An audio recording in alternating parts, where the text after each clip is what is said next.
hear myself through this, so if you can't hear me, just let me know. Is that all right? I'm also losing my voice. So. Anyways, apologies for people who are in Sheffield yesterday, because this is more or less the same thing with a few additions, as I said yesterday. The World Health Organisation say that there are 107,000 deaths. 107,000 deaths worldwide caused by asbestos. In the UK, there are 5,000 deaths per year. Half of those are due to mesothelioma, which is an asbestos-related lung cancer, which can also occur in the abdomen as well. So if you think about that, 5,000 deaths a year due to asbestos exposure. That means by the time you go to bed tonight, 14 people will have died due to asbestos exposure. The latency period, which is the time between being exposed to asbestos and then developing an asbestos-related problem, is quite long. We're on a projected increase at the moment, where cases are expected to increase up until 2020, and then they will start hopefully to tail off. So I'm hoping in another 10 years I'll be out of a job. I can't see that happening, but we can hope. There's 3 types of asbestos: brown, blue and white. And it is coming up to the 20 years of the banning of chrysotile in the United Kingdom, which is the white asbestos. White asbestos is the one that is considered to be the safest. It's not safe, it's deadly. But the other 2 types of asbestos were banned some time ago. Chrysotile was banned in 1999, which means we're coming up to the 20th anniversary of that. I've got some leaflets and cards in my bag, so if anybody wants to stay in touch, because we will be having an event to commemorate that. Right, I'm sorry, but we can't get away with talking about Brexit. So whether you voted to remain or leave, there's no doubt that the Tories are using Brexit to erode workers' rights. Liam Fox said some time ago, I think it was in 2012, and he's now the Secretary of State for International Trade, he said that Britain must deregulate the labour market to retain our competitiveness, and that it is intellectually unsustainable to believe that workplace rights should remain untouchable. And he also said that we on the left must be given an unequivocal moral challenge. So what in effect is he saying? We on the left are sick? Is he saying that it's either unemployment or health and safety? Really? Is that what he's saying to us? Well, I love my job, don't get me wrong, I love it. I've been doing it since 2011, but I wish I didn't have to do it. Because I've spent far too much time picking the pieces up of failed past health and safety policies. And if the warnings about asbestos had been heeded, I wouldn't have seen over 1,500 people with life-limiting breathlessness and terminal cancers. So what do I think? I think that we on the left should throw Liam Fox's moral challenge back at him. Liam Fox is a trained medical doctor. He's appalling what he said about health and safety in the workplace. So I think we should throw his moral challenge back at him and say it's morally wrong to put workers at risk by meddling with health and safety at work. It's morally wrong to put profit before health, and it's certainly morally wrong to put profit before life. Over the past 8 years since I've been in post at Sarag, we've raised £12.5 million in benefits and compensation from the government for asbestos victims and for their families when people have passed away. And I'm not saying that to big us up, I'm not saying that to make us look good or pop a feather in our cap. I'm saying that £12.5 million, although we don't begrudge a penny of it to any of the victims, but that could have been spent elsewhere. It could have been spent on our schools, and on our hospitals and on our public services. So today, the motto of Workers' Memorial Day is to remember the dead and fight for the living. SARAG definitely fights for the living. It also fights for the dead, unfortunately. We have to fight for the dead. They haven't got a voice anymore. We also fight for the families and loved ones caught up in the whole asbestos debacle. Thank you. Thank you very much for that, Jo. Just some statistics, really. There's 2,500 new cases of mesothelioma in the UK each year, 300 of which are in the Yorkshire Number region. SARAG are an amazing charity. They've actually won over £2.5 million worth of benefits compensation for Doncaster victims alone, and it's absolutely vital service that they run.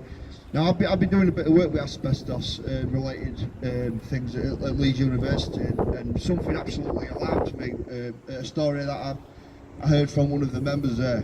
There was a factory in Armley in Leeds called J.W. Roberts, which closed in the 1950s. This was an asbestos processing plant. I've taken this out of a local newspaper.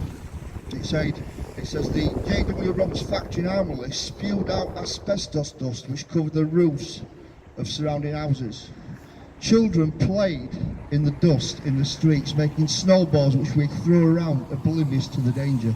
And this were in obviously 1930s and 40s, I should imagine. That community is now seeing masses and masses of people dying with asbestos-related diseases. It's absolutely terrible, absolute blight on that neighbourhood.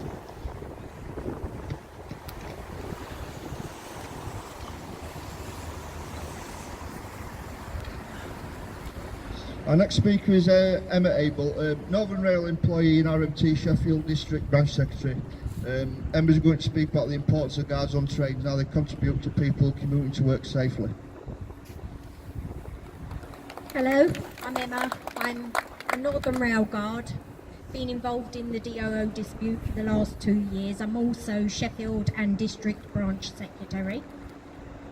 We'll cover the dispute slightly. It's obviously been a big deal in the media for a lot of you will know already, and I don't want to bore you and I don't want to keep you here in the rain longer than necessary. But we've been campaigning for 2 years. Southern Rail have been involved. Their dispute, the 3-year anniversary was just a couple of days ago, and they're still campaigning now. The biggest thing for me is that we've gone a long way with workers' safety through the unions. What we're fighting for now is people travelling to work safely. That a DOO train can get you there, it can get you to work, it can get you there on time, it can get you there when you want, but getting you there safely is much more important. And for what a lot of people don't see is that we work at the back of the train, checking your tickets, doing not that much on a day-to-day basis, but most of what our job involves is what we have to know just in case, and that's where your safety comes into play. If there ever was, and we hope there never is, any sort of incident, you look at some of our packed commuter trains and think, do you want one person to look after all of those people? And then maybe a trolley person, maybe a litter picker as a second member of staff? Or do you want a fully safety trained second person there to help you, so that all those people have got a much greater chance of getting help? The other thing I want to come to is my role as branch secretary.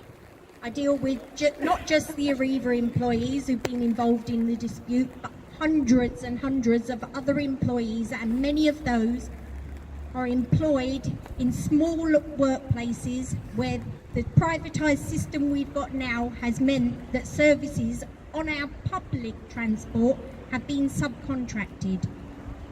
A lot of my work that I do as branch secretary is dealing with the likes of Interserve employees who are in the process of going gone bust and being taken over, Rail Gourmet employees who walk up and down your trains wearing East Midlands uniform and TransPennine uniforms, but actually are employed by a subcontracted catering provider on minimum wage with the most awful terms and conditions.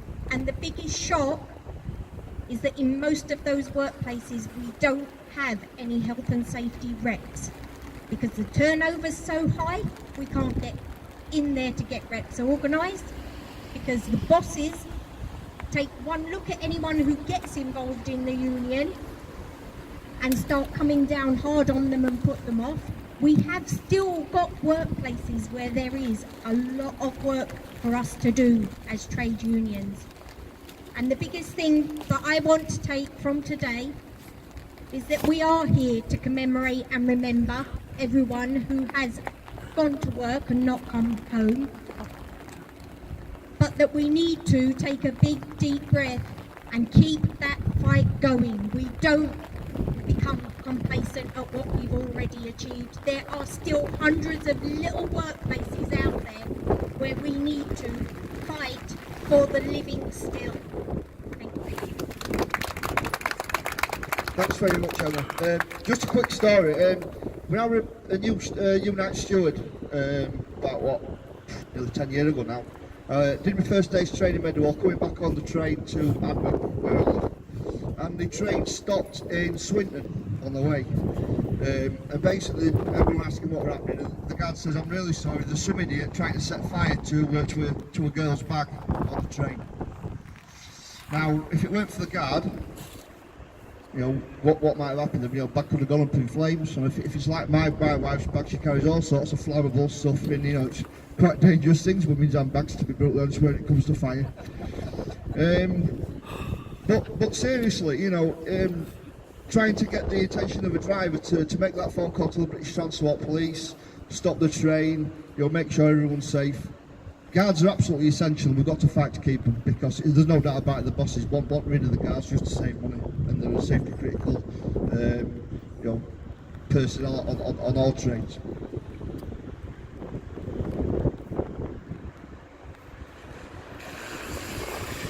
Our next speaker is Jon McIntyre. John's officer of Unite the Union, and prior to that he was in the construction union in UCAT. Thank you. Morning. We are here in Doncaster to commemorate those who lost their lives due to work. Unite the Union stand shoulder to shoulder with the victims, families and friends gathered here today in a show of solidarity. According to the International Labour Organisation, one worker dies every 15 seconds, and more than 2 million men and women die as a result of either workplace injury or disease.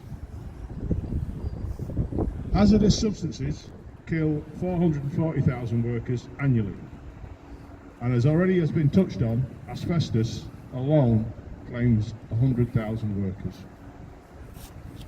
This year's Workers' Memorial Day from the TUC is focusing on taking control and removing dangerous substances from the workplace. Chemicals in the industry are everywhere, and globally that is set to grow fourfold by 2060. It is time to say enough is enough, and while we accept and support the argument that cuts to the HSE funding mean fewer inspectors are available to carry out inspections, we need to argue for a different way to solve the equation. For example, by investing in trade union safety reps, allowing well-trained representatives of the workers to visit workplaces and report on issues to the regulator, so that decisive action can be taken. And the trade unions are fighting back, developing relationships with local authorities, Doncaster to name one, and to be fair, the Yorkshire region has been at the forefront of this in signing up to construction charters, which give basic rights on construction sites to workers around safety reps and areas of national agreements. We are winning, ensuring that the construction charter is used to prevent contractors from ignoring their responsibilities on health and safety on sites in the workplace. It is 10 years since the Secretive Consulting Association was exposed. This organisation had a list of hundreds of workers, mainly in construction, who dared to speak out on health and safety issues. The association had secret lists of these workers, preventing them from finding work, a blacklist. The Consulting Association was funded by the largest construction companies in the UK, a national disgrace. On Workers' Memorial Day, trade unions internationally demand an end to preventable toxic exposures to work and to end all deaths and serious injuries because of work. Thank you. Thanks very much, John. Well, they say you learn something new every day, and one thing I've learnt today is laminate your paperwork like John does, because mine's running like cheap mascara, to be honest with you. Right, we'll move on to Canon David Stevens. Now, I'll try and write a little bit about everybody and just introduce people. So, according to Reverend Stevens' Twitter profile, is the Vicar of Doncaster Minster, father of two, social justice, theology, liturgy, avid news follower, Wales and Welsh rugby. Well, let's say about the latter, the better, I think. Canon Stevens, would you like to say a few words? Thank you, and the prayer.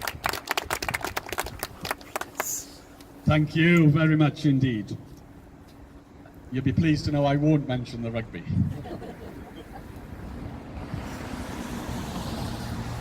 I've been ministering for almost 20 years. I was myself in Leeds before I came here 4 years ago. I have sadly ministered to too many people who have had their lives either changed or lost through accident, injury.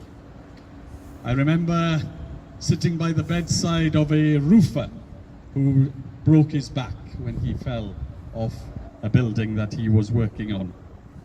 I took a funeral of a teacher who was stabbed in Leeds. You may have remembered that one. I've had farm workers who have lost arms, been mutilated. I have seen what asbestos has done to people's lives, and I have buried too many people at a young age after their lives have been blighted for many, many years. I have seen it in my own family. You'll have said that, you'd have heard that I was from Wales. Well, I've seen what mining accidents can do to people, and you'll be all too familiar of that in this part of the world too. I have been where police officers have actually suffered incredible injury, and in some cases death too, from just doing their job. Lives and work are always sacred. And I would believe that making workplaces as safe as we possibly can has to be a moral decision and not only a political one. Be it that we all have to play our part in championing what it is that conditions need to be appropriate for all those who work in our industries and do what they do. It is always a great privilege to be invited to come and remember those who have died in the workplace. Also, I would want to urge people to remember those whose lives have been changed by accidents in the workplace too, because there are many millions of those too. And we commit ourselves, do we not, to make sure that everybody has a right when they set off in the morning to go to work, that they come home safely to loved ones who will be expecting them back. So I want us now just to pause, just for a minute's silence, as we remember those who have died in the workplace, but also those who have been injured, and then I shall say a prayer to draw this together. So let's just pause for a moment for quiet.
and this prayer. Creator God, you form the world and its people. As we use our hands, our heads and our hearts in co-creating the world in our many and varied vocations, we are especially aware of our vulnerability and fragility. We suffer with those who are injured at the workplace. We mourn with the families of the killed and injured. But our mourning will be hollow without a change in our lives. So awaken our passion for justice, for those workers who come into contact with dangerous chemicals, fast-moving machines and long hours, and help us to seek safety for all in their different workplaces, and grant us all the hope for a society that cares and puts people before profit. Amen.